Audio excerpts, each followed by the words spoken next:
So in 1 week, we have the election in Israel. And we all care about the state of Israel. We all care about Medinat Yisrael. But I'll confess something, and you can tell me if you agree with me, that I find Israeli politics very hard to understand, very difficult. And of course, I've now done the research, so I'm a little more educated, but it really is very different, radically different than the North American system, the system we're accustomed to in Canada and the United States. And who better to unravel the mystery of Israeli politics than the former Canadian ambassador to Israel under the Harper government, a stellar, respected journalist, Vivian Bercovici. And I want to welcome Vivian to Evenings with Steve. And thank you so much for being here tonight, or in your case, in the early morning, 1 o'clock in the morning, because you're in Tel Aviv. Thank you, Vivian. I'm delighted to be here. All right. Thanks for having me. My pleasure. So let's start with this question. And it's probably the most important question of all, because we know there have been a number of elections recently, but I must say that my research indicates that this actually is an important election. It's not just one of the others that's just going to go along and we're going to see Bibi in power again, no matter what, move the train to the station. Do you agree with me that this is an important election? It's a very important election, and I think you're right on. People in Israel feel the same way. We may still end up with a fifth. We're all expecting that this is just kind of the warm up for the fifth election. And that could well come to pass. But this country, politically, socially, religiously, is at a really significant juncture. And the way the next election, whether it's the fourth or the fifth, that produces a viable, functioning coalition, the way that all shakes out is probably the most important election since the country was founded. Really? Yep. Since 1948. Yep. That big. Yeah. It's that big. Sorry, Vivian. What are the key issues that are driving the voters' interest in this election?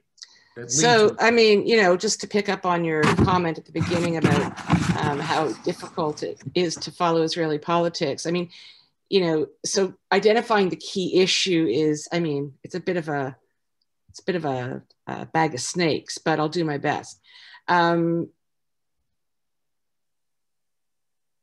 key issue in this election is whether we continue down what I consider to be dangerous continuum towards theocracy, much more of a religious country, or whether we sort of, draw the red line and say, as we always say in Hebrew, ad kan, up until here, no further, and whether we are able to fortify, safeguard, and continue to develop as a liberal democracy.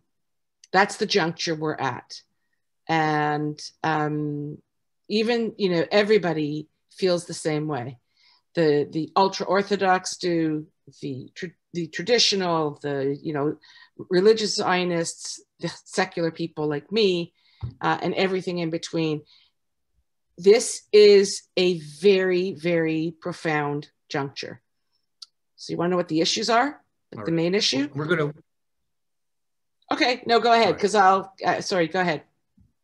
So we're going to unpack a lot of this during the hour, but let me ask you this. This is the fourth election in under 2 years. And so what precipitated the election? If you can just briefly indicate, why are we now having an election 1 week from today? So look, I mean, it's politics, schmalitics. I mean, why are we having an election? A year ago in March, we had an election, and it was like the previous two that had taken place in the previous year. It kind of had a messy outcome. There was no clear coalition builder. It dragged on and on and on. We were in Corona. We had issues with Iran. Like, it was just the usual kind of mess.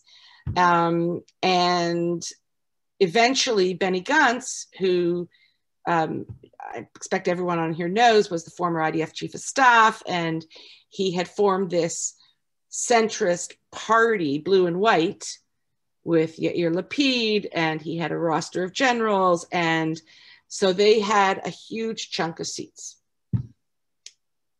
And it got to the point where Benny said, fine, I'll go in, I'll sit with Bibi, I'll sit with the ultra-Orthodox, because we need a unity government.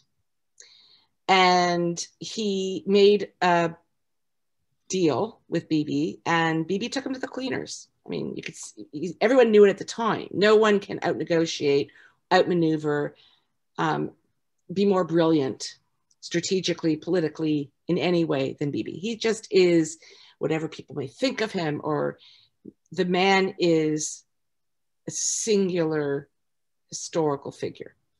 And that fell apart. So, I mean, what's the reason? The reason, you know, Bibi will tell you he didn't want an election. Everyone else will say that he refused to pass a budget, which is true. Just like Canada, we haven't had a budget for 2 years. I think we're the only two democracies in the world. And Bibi refused to kind of accede to quite reasonable demands from the other partners in the coalition to pass a budget. And that's technically how the government fell. But Bibi needed the government to fall because he needs a stronger coalition that he controls. And he didn't control this one. All right. So I read an article quoting Bibi as saying that everyone else plays checker and I play chess. And you wrote an article. I think you got that from my article. Yeah. Yes, Yeah. well, I said I read it. I didn't. Yeah. I didn't say I made it up. Did I? Yeah. Did I? No. It's all good. It's all good. So, all right. So, and I was just going to refer to that article. In that article that you wrote in February for the National Post, you described Bibi Netanyahu as a political mastermind. Is that attributable just to the fact that he's managed to stay in power for 15 years? Is that it, or is there something else that you're referring to there? What is it that makes him a political mastermind? Just he's look, the guy is, I mean, I've seen him in large rooms. I've seen him on TV, and I've been in very small rooms with him. And his strongest attractors, everyone will say the same thing. He's intellectually absolutely brilliant. He's a voracious reader and thinker. He's always, 10 steps ahead of everyone else, forget 2. And you just watch the guy at work. I mean, the way he strategizes politically, everybody knows that he is ahead of the pack. I was speaking to one of the top political strategists here just the other day. She said, we just know he's going to pull rabbits out of the hat. And it's going to be in the last week of the campaign. And nobody knows what it's going to be. We all have our kind of ideas of what it might be. But this is what he does. He's a complete master of campaigning, and he's just brilliant. He reads the zeitgeist, and he presses the psychological buttons of the electorate like nobody's business. It's everything. He's an extraordinary person. He just is. All right. So what you're saying is in the next week, watch out because something could develop. But let me ask you this, and this comes from my background as a criminal lawyer. Bibi, of course, is facing an indictment, and there's very serious charges, and they relate to corruption. These are not, not that any criminal charge isn't serious, but these relate, go to the heart of his ability to be a prime minister, and yet he seems to have it bounce off him because, of course, he was elected in the last election with the indictment. Right. Is it different? Is it different now with that indictment? So, I mean, this is what this election is really about. Okay.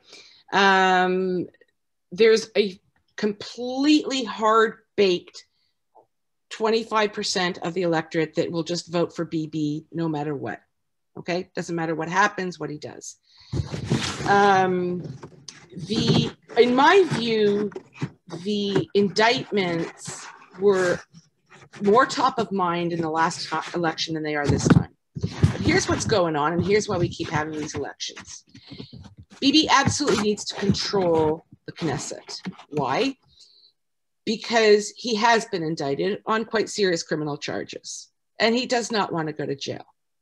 And if he controls the Knesset, he will pass a law. There's absolutely no question. There's been talk about it here for years that will prevent a sitting prime minister or cabinet minister from being tried.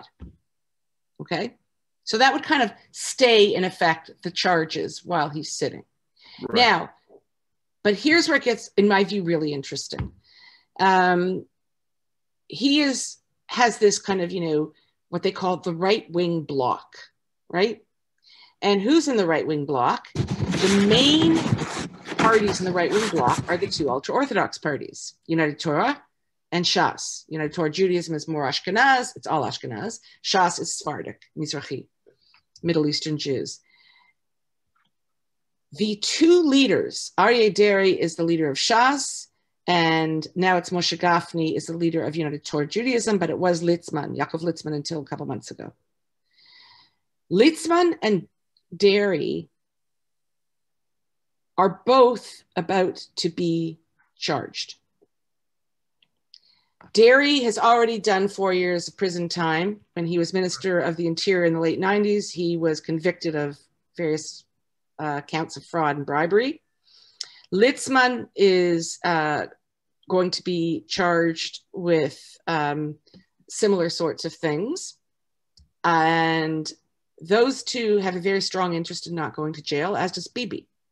So all of a sudden, you have 2 years ago this right-wing bloc, okay? There's absolutely nothing right-wing about the Haredi parties. Nothing. They have no economic platform. They don't care about foreign affairs. They don't care about defense. All they care about is maintaining control over life cycle, conversions, marriage, divorce, kashrut, and ensuring that their very rapidly growing community, which is now at 12% of the population, continues to receive lots of government money for housing, for full-time study in yeshiva, for all kinds of support that their very large families need. That's what this election is about. And that's why I made the comment I did at the beginning that we're at this very, very, really important juncture, because this is not a right-wing bloc. This is not about right-wing politics. This is about three senior politicians very much wanting to stay out of jail. All right. So let's talk about the impact of COVID on the election process. And Bibi is quoted of asking the following question, Viv. Who will bring millions of more vaccines to Israel, me or Yair Lapid? And so from my reading of Haaretz and Jerusalem Post and the various journals, it seems to me that Bibi is hinging part of his success, his prospects of the success of dealing with COVID. Am I right about that? He's trying to. So first of all, I'll just let me quickly deal with the Lapid part, because the real COVID issue, again, goes back to the ultra-Orthodox. Bibi's taken hard runs at Lapid. Lapid is doing very well in this campaign. He's holding steady. He's the main competition. And so, every public appearance Bibi has in Hebrew, in English, he's taken runs at Lapid and taking shots at him. So that says Lapid's a real threat. And I think he is. COVID. People say to me all the time who aren't in Israel, wow, he's going to just kill this election, right? Because you got the vaccines and everything's opening up and everything's great. So that's one part of it. And yes, on the vaccine procurement and rollout, brilliant, classic Bibi. There was an interview last week on the news in Israel with Albert Bourla, who is the CEO of Pfizer. And he's going on, he says, that guy, he called me more than 30 times. He called me at 3 a.m. once. And he said, I want to talk about variants. And Bourla says to him, Prime Minister, it's 3 a.m. He's like, yeah, I know. I want to talk about variants. And Bibi knocked it out of the park. And Bourla said it was his obsession and his commitment that caused us to do the rollout in Israel. There were other contenders. Brilliant job on that. But here's where he really blew it. It was a year ago we had the election. And for the last year, we have watched the ultra-Orthodox in this country behave as if they live in their own autonomous state. And time after time, Bibi has refused to criticize them, refused to come down hard. The leading rabbis in these communities have publicly and repeatedly told their followers not to follow Corona public health directives. The spikes in the numbers have been primarily in Haredi neighborhoods and towns. Every single lockdown, I live in central Tel Aviv, we are not the problem. The problems were in Bnei Brak, in many parts of Jerusalem, in Bet Shemesh, in Modi'in Illit, where the numbers were off the charts. And the cabinet each time wanted to declare them red zones and, target the lockdowns, right? But the Haredi minister said, no way. We shut down the whole country. People are furious. Furious. We watch them. Why is that going to impact? Wait, Vivian. Why is it going to impact? Yeah. Because people are very angry. Because people have, if you read the Hebrew press, the English press here, there is a consistent and very high level of fury. So it's like, thanks, Bibi, why does that rebound? Because what I don't understand. Because Bibi, pardon the expression, is in bed with the Haredim. He won't criticize them. He needs them because they're the right-wing bloc. He needs them to support him so that he can form a coalition and control the government and not end up, facing trial. And the two main Haredi party leaders are in the same boat. That's what's going on here. So this notion, when have you ever seen Israeli political leaders loyal? It's just like everybody's gaming the system here, right? Everybody's playing the coalition to see.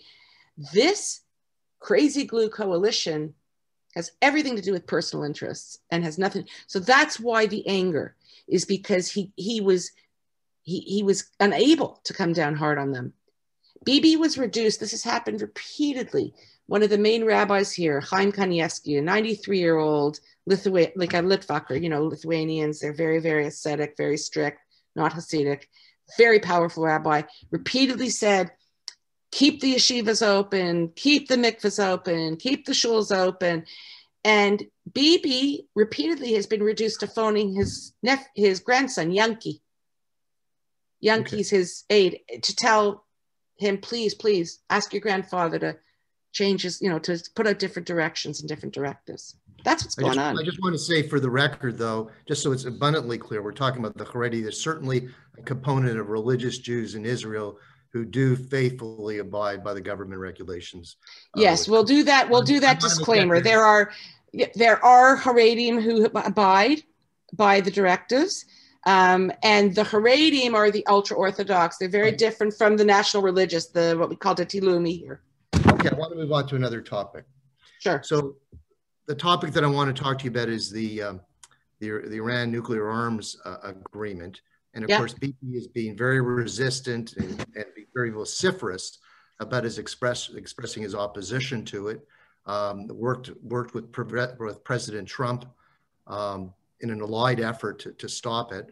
But now you have a President Joe Biden, who, at least as part of his campaign, and he hasn't really moved away from it, has said that he's going to go into that agreement. So how is the Iran nuclear agreement playing out in Israeli politics in terms of Biden and Bibi's position and the rest of the politicians? So in terms of Israeli politicians, there's pretty much consensus on this issue. Right. The left parties, which is what's left of Labor, which of course built this country and ran it for many years, and Meretz, which is quite far left and may not make it into Knesset this time. I mean, they're more focused on employment benefits and pronouns and things like that. They really don't have a voice in foreign policy or position. Everyone else is on the same page.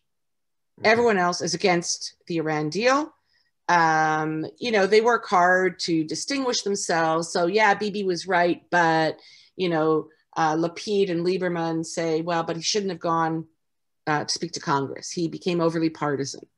Gideon Sa'ar, another party leader, ex-Likud, says, yeah, Bibi's right, but I would have done a better job. So, you know, it's very difficult for people to beat Bibi on security and defense. So what about the issue of Donald Trump? Was there, during Trump's presidency, yeah, which was obviously a very bumpy ride, and that's being an understatement, but we know that the Bibi and Trump had apparently a close friendship. They worked closely together. Trump did some very notable things for the state of Israel. Brett Stevens was on our last program and said you have to give credit where credit's due, and that is that Trump did some very good things.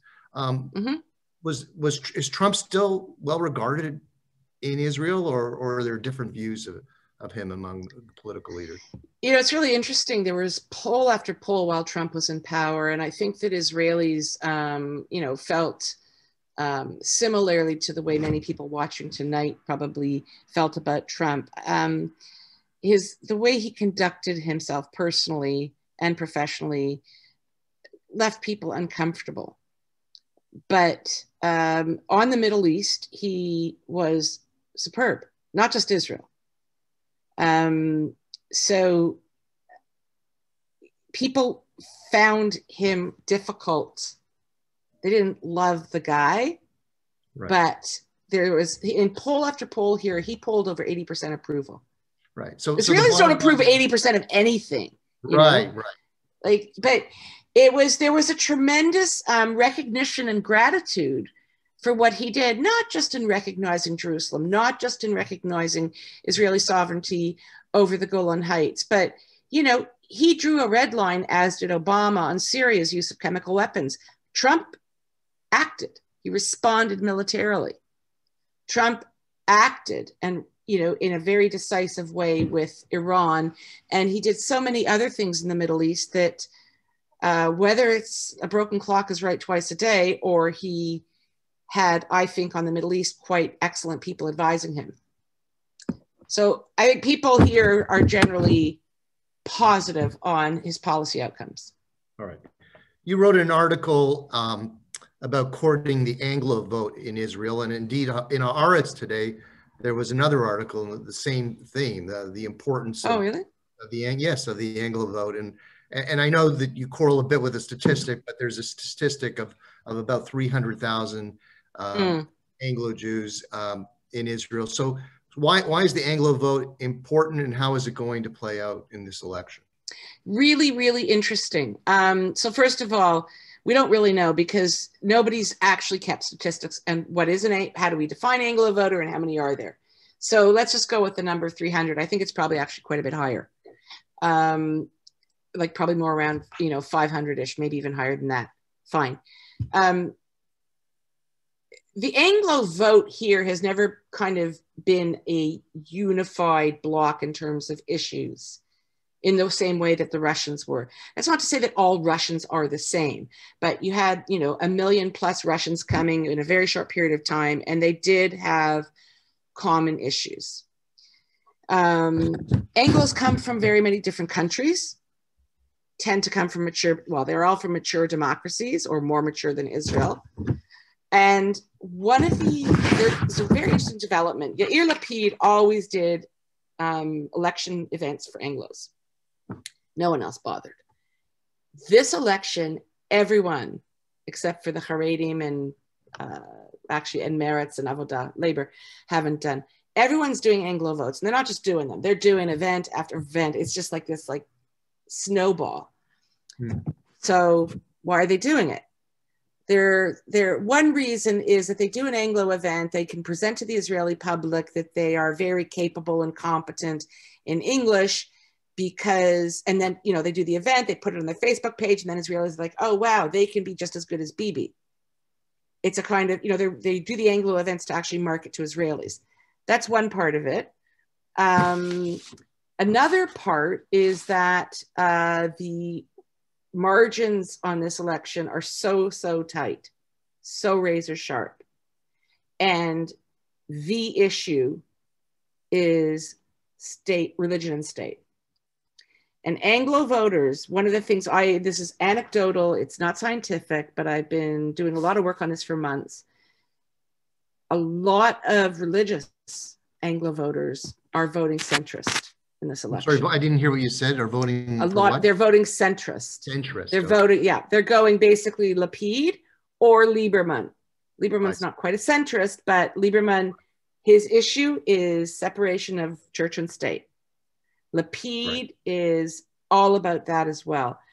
And Anglos all grew up in countries, just like you and I did, where we aspire to separate church and state. It's always imperfect, but we do our best.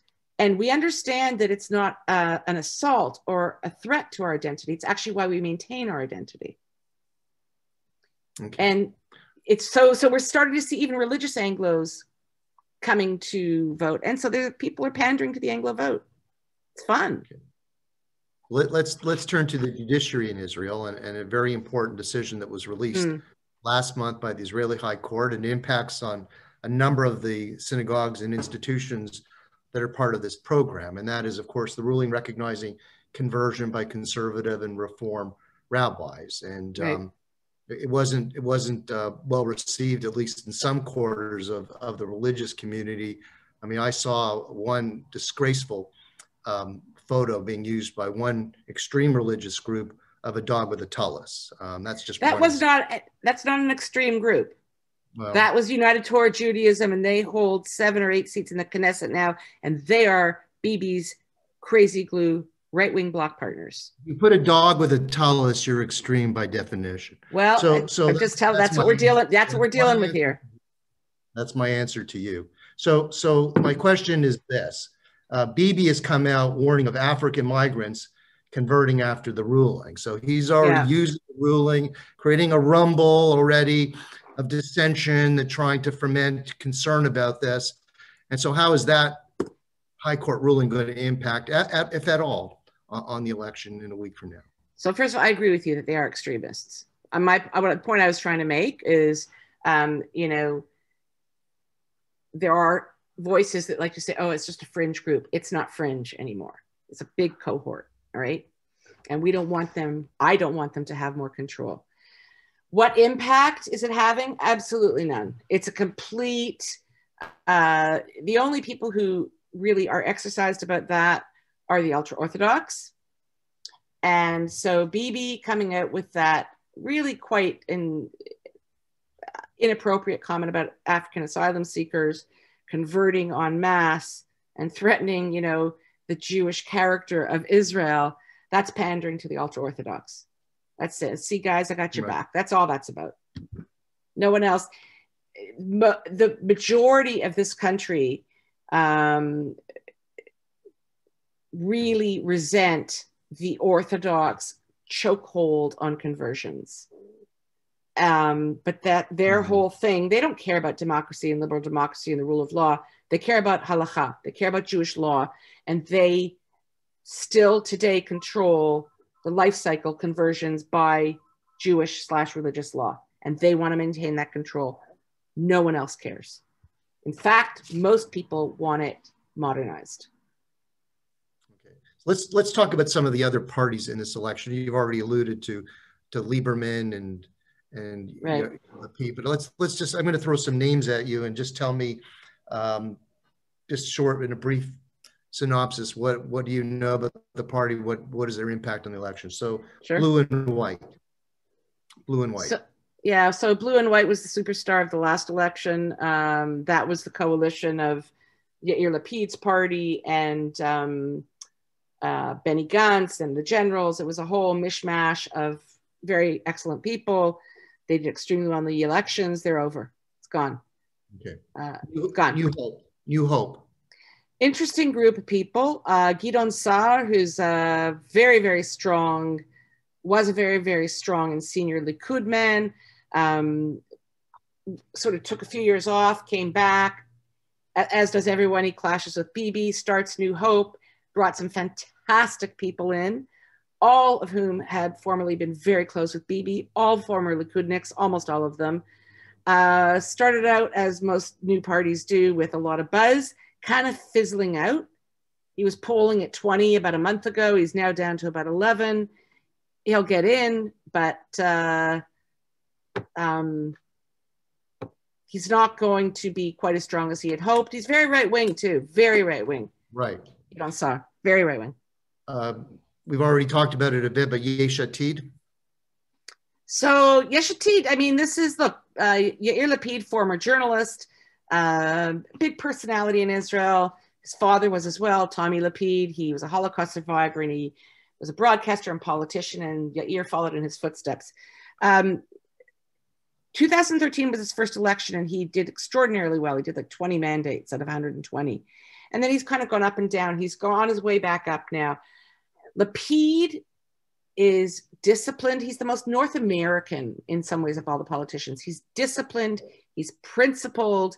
He does not engage in personal attacks. And his core position is that we have to balance the religious influence, and we have to restore his slogan, his campaign slogan. And they all have Americans running their campaigns. His campaign slogan this time is sanity.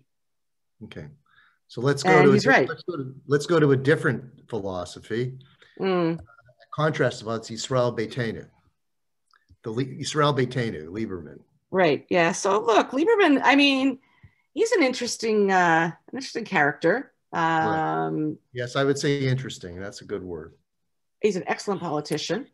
He has managed to look. He also had a huge falling out with Bibi in the late 90s. He went and starts up this party, and for many years, his base. He's always had 7 or 8 mandates, and his base was always Russian, and it's still very heavily Russian. But and this is unbelievable. I'm talking to people who voted Meretz. I have a really good friend who's a very senior journalist at Haaretz. He's left. And he's married to a Russian woman who, had this big split with her family because she became left, and they're all Russian. They're all right. The younger Russians have integrated, and they've gone all over the political map. This journalist is voting for Lieberman. He's as left as they get. Why? Because Lieberman is the only politician in the mix who absolutely refuses to sit with the Haredi parties. Lieberman is the reason we had a second election. He would not bend.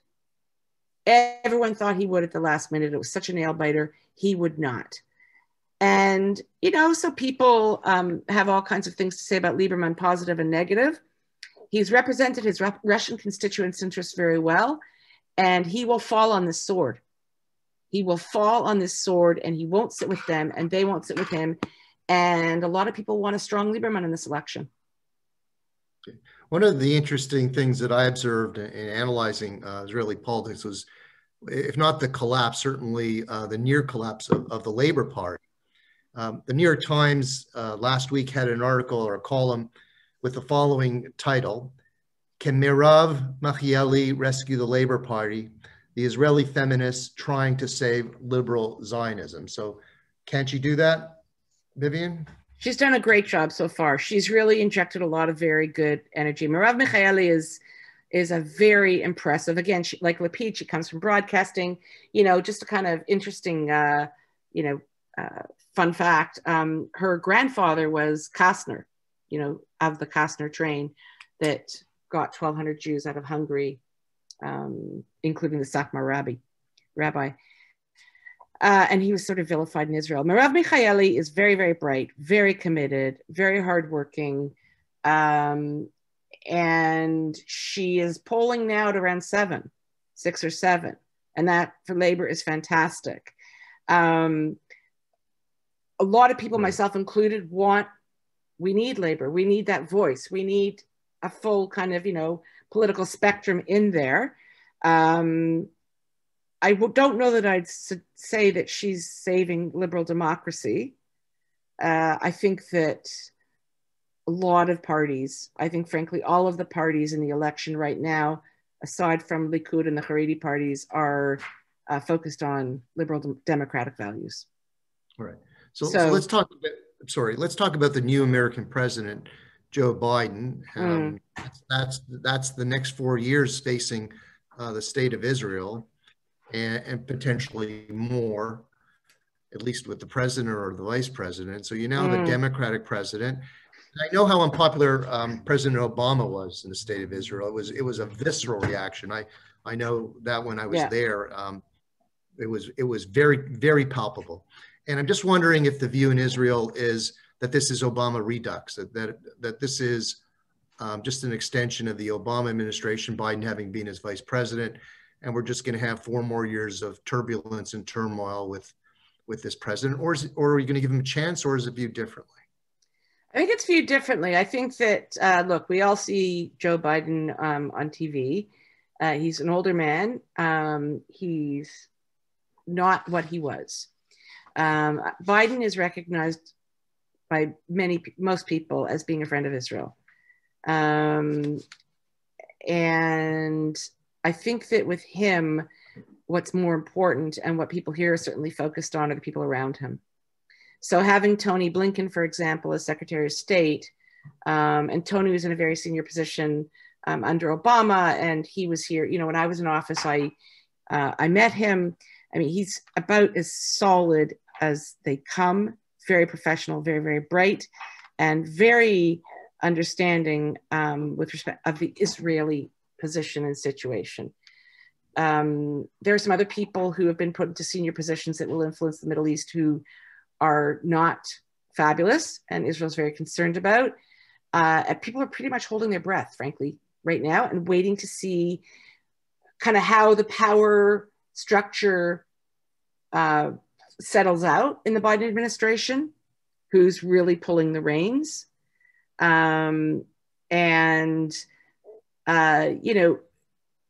Their kind of early moves on Iran they're not getting anywhere, right? They have no traction. It's a very different world. Yeah. Iran is resisting, and you've got a very different geopolitical kind of landscape in the Middle East now than you did 4 or 5 years ago, and they can't just kind of come back in and restart. They can't. And I think that it's pretty clear that they realize that, and it's certainly apparent on the ground here. So it's been actually very low burner. They're also not doing anything terribly audacious or aggressive until the Israeli elections are done. Everybody's waiting for that. They haven't even appointed a new ambassador. And, for America, I mean, Canada has, there was a lot of play about Canada hasn't had an ambassador here for, over a year, but I mean, for America not to have an ambassador here is a different story. Right, but that's not viewed as a slight. It's just a matter of. Well, I think it's viewed as a pragmatic thing that they're waiting to see who forms the coalition. Right, and that's another indication that they think that Bibi may not be the next prime minister. So here's the question. There was a lot of talk about the fact that Biden hadn't phoned the prime minister. Actually, the first foreign leader he called was Prime Minister Trudeau. Right.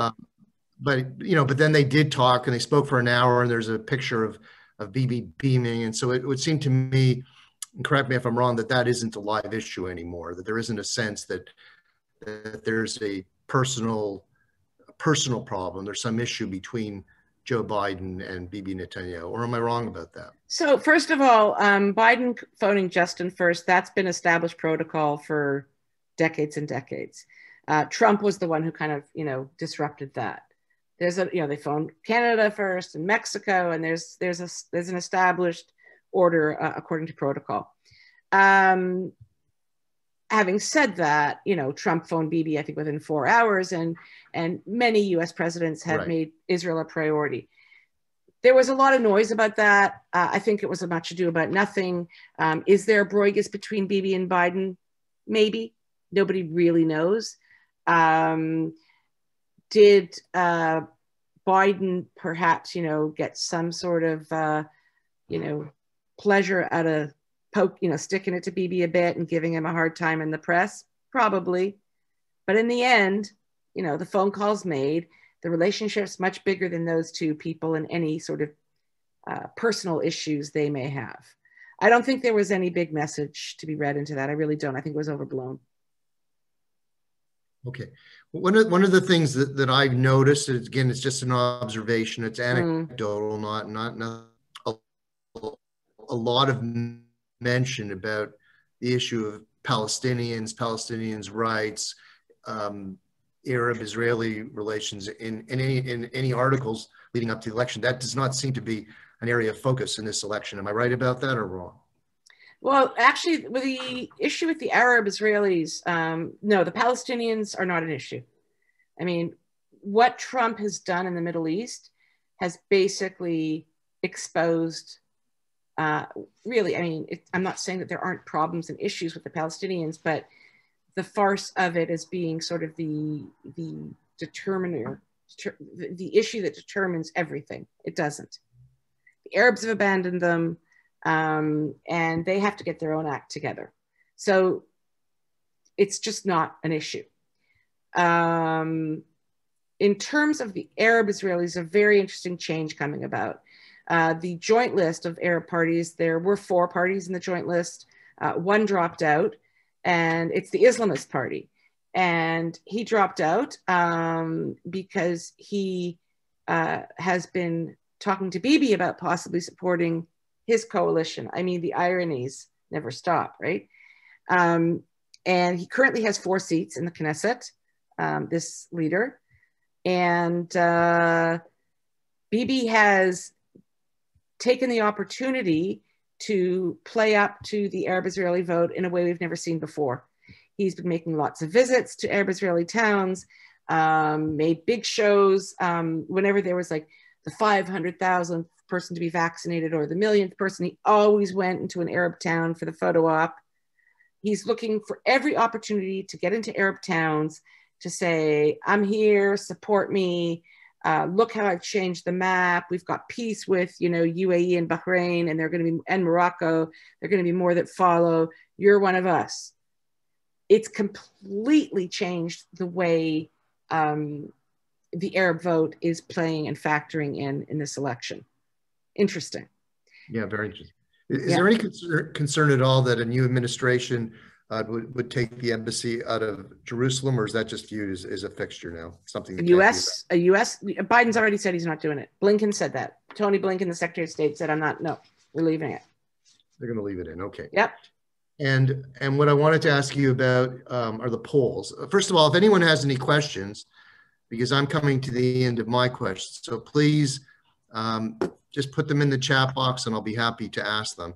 So let's talk about one thing before the polls, because we missed it on the parties, and it's an important point. So I want to just make this point because this is really important for North Americans to know. The one party you didn't ask about was what they call the religious Zionists, okay? And they're actually very extreme as well. And Bibi, one of the leaders is Bezalel Smotrich. He's currently in the Knesset, and he is now joined at the hip with Itamar Ben-Gvir. Itamar Ben-Gvir is a Kahana supporter, okay? And he's very extreme, ugly racist politics.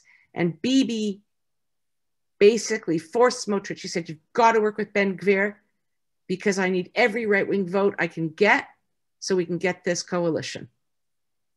And that's Bibi's doing. And that's something that is really not sitting well with the Israeli public. Okay, so we have a question from Linda. Linda asks, what peace deals, Vivian, do you think are coming next? Do you think they will happen if Bibi is not the Prime Minister of Israel? Yes, they will happen. Is Bibi absolutely brilliant? And was he the driver behind so much of this? Yes. But another possibly more important figure in conceiving of these deals, in doing all of the heavy lifting, the legwork, and making them happen is Yossi Cohen. Yossi Cohen, until a few months ago, was the head of the Mossad for 4 years. When I was in office, I actually had the great honor and pleasure of interacting with him frequently. He was the national security advisor to Bibi. Yossi did this work. Yossi is the one who has had the day-to-day contact, and there are a lot of people behind the scenes So as much as Bibi deserves and should have credit, it takes a village. Okay, but you answered the second question, but not the first one. The first question of Linda was, what peace deals do you think are coming next? And I'll just throw okay. Saudi Arabia. Yeah. So, I mean, well, Saudi is, Saudi is coming. The issue there is the king. It's difficult while he's still in power and with us, but it'll happen. And other than that, I don't know. I really don't know. I couldn't guess. I could sit at a map and sort of guess, but I'm not going to. Well, but Saudi's the big. Saudi's the huge one. Listen, so you asked, we talked earlier about, you know, what's going to happen in the last week of the election. So since 2015, 3 elections, there's been this new thing called the Gewalt factor, okay? The Bibi drops a bombshell in the last week or two, and it's like that Gewalt, you know? The first time it was, he came out on the day of the election, he said, the Arabs are coming out in hordes on buses, everybody get out and vote, or, you know, it's going to be crazy, crazy. So the Gewalt factor kind of backfired on him last week, but he had a whole trip planned. He was going to the UAE, and he was going to meet with MBZ, the Crown Prince of the UAE, and the rumors were that MBS, the Crown Prince of Saudi Arabia, was going to fly up too. And that would have been as good as a peace deal. And then there was this whole thing that happened with Jordan, and they wouldn't let Israel through the airspace and blah, blah, blah. So that, but that could happen next week. Okay. If Bibi goes to UAE and he meets with MBS from Saudi Arabia, but MBS's hands are tied as long as his father is so we have more in the throne.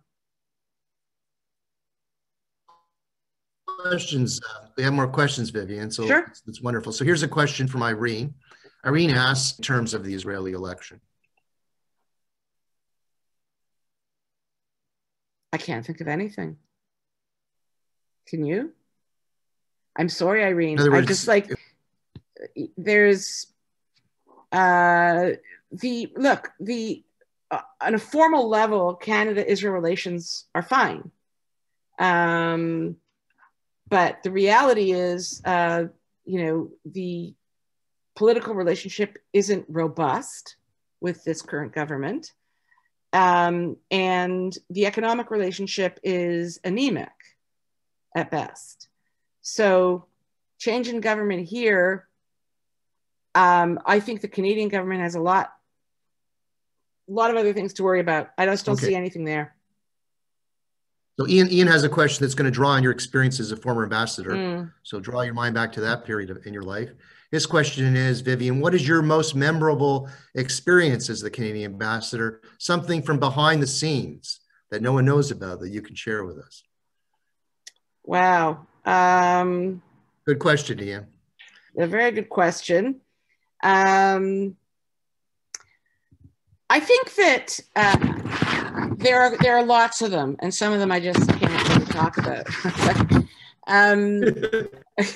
That's the problem. We'll talk about some of them. Yeah, so I think that there were, you know, a series of meetings and discussions that I had with the late Shimon Peres, who in his later years was always very, very, very brilliant, very thoughtful, very reflective, but became more pragmatic, I think. He was more of a technocrat earlier, and in his later years, he became more pragmatic and more focused on business and how to really, you know, do effective outreach with the Arab countries, water diplomacy.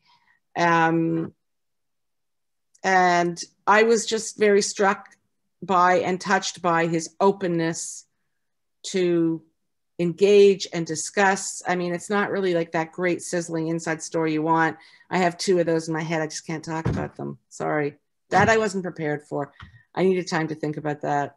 All right. All right. So Max asked the question we've already dealt with, dealing with conservative and reform conversations. He probably came in late to the program. Let's turn to the issue of polling. And it's really a 2-part question.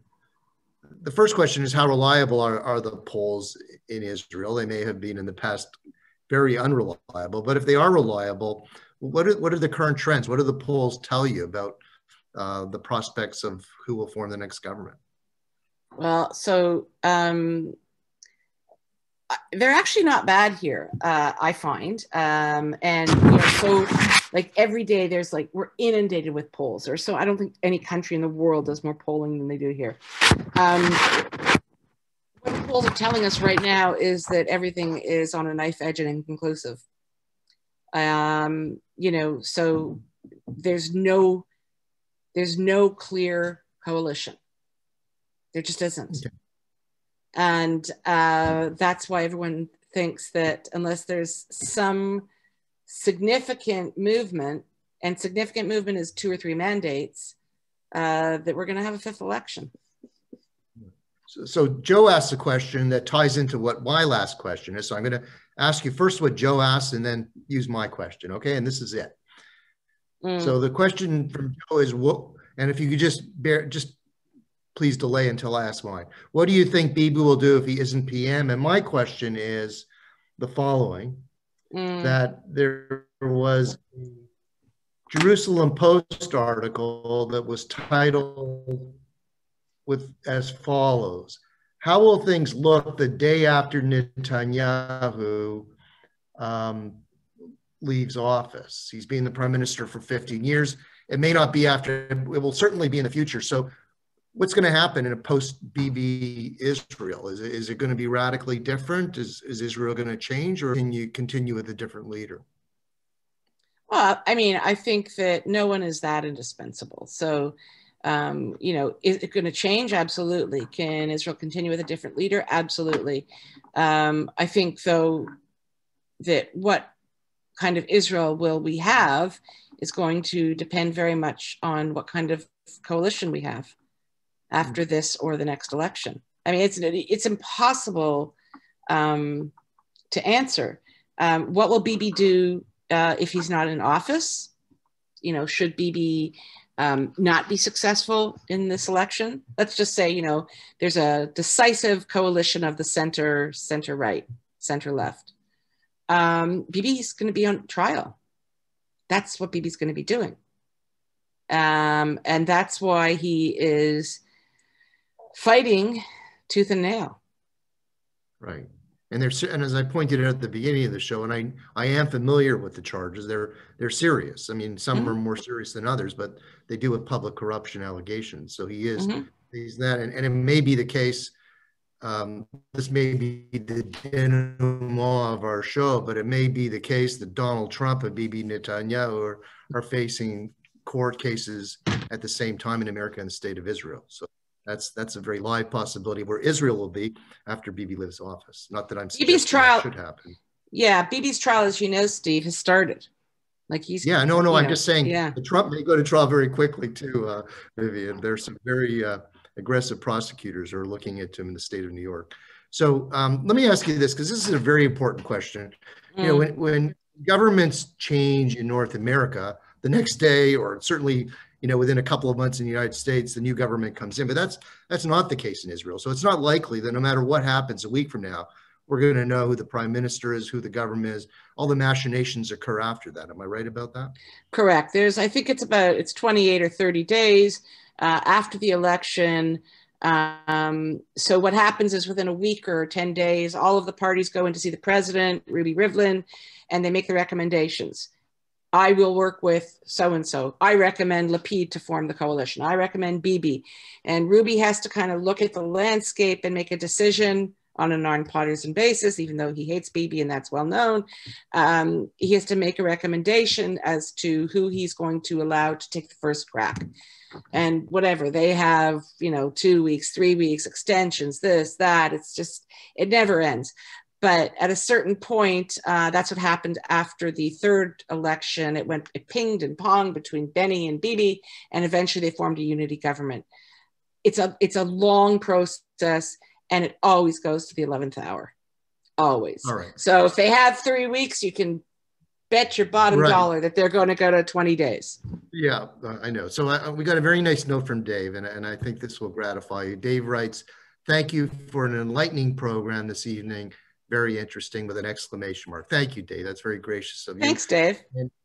And just before I thank you, Vivian, I just want to thank the sponsors and the partners for tonight's program. So they're just going to put that up on the screen. So sponsored by the Beth Shalom Synagogue, UGA Federation of Greater Toronto, in partnership with Beth Emet Beth Yehuda Synagogue, Beth Radom Congregation, Beth Raim Synagogue, Beth Torah Congregation, Congregation Darchei Noam, First Narayever Congregation, Jewish National Fund Canada, Pride of Israel Synagogue, Stand With Us Canada, and Temple Emmanuel Toronto. Just a wonderful cross-section of our community. I'm very proud of the fact that we do cross the spectrum, and it's a true community effort, and we're really trying to enlighten and bring interesting programs. And you, Vivian Bercovici, were right in that model. So I wanted to thank you so much. And you know, unlike anyone else, you come to us in the middle of the night. You know, it's now 2 a.m. in Tel Aviv, so you know you can't even go for a walk right now. So we're so grateful for granting us your erudite insight into a very complicated process, and you made it clear for us. And thank you so much, and wish you all the best in the future. And thank you everyone for joining us. Remember our next program, Barry Average, 2 weeks from now. It's going to be a stunning program. I promise you that. Thank you all for everyone, and another session of Evenings with Steve. Good night, everyone. Thank you, Steve. Thank you all.